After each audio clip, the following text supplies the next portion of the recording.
দেখো, আমি কিন্তু তোমার ভালোর জন্যই বলছি। নিজের কাজ শেষ হয়ে গেছে বুঝি যে অন্যকে জ্ঞান দিতে এসেছো? কেউ ঠিকই বলেছে, যার নিজের কোনো কাজ থাকে না সে অন্যকে জ্ঞানই দিয়ে বেড়ায়। মা কোথায় গেলাম বলিলু? আমার একটা কথা জিজ্ঞেস করার ছিল। এত জিজ্ঞাসা করে কি না করবে বৌদি?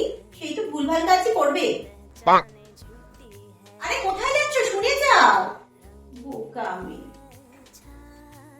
বৌদি, তুমি এই বাড়ির মেয়ে নয়, তুমি এই বাড়ির বউ। তুমি যে এইসব ড্রেস পরে আছো এটা কিন্তু ঠিক না। আর তাছাড়া এত রান্না কার জন্য করছো? কাকে বা ইমপ্রেস করবে? শাশুড়িকে না নিজের বরকে? এই বৌদি কি করছো? যে এই তোমার দাদা আর আমি একটু বেরোবো। বাবা, মুখটা তো বেশ ভালোই মনে হচ্ছে। একটু মুখটা খারাপ করছে। তোমাকে তো সামান্য ঘর সামলাতে হয়, আমাকে তো ঘর অফিস দুটোই সামলাতে হয়। সামান্য ঘরও সামলাতে পারো না?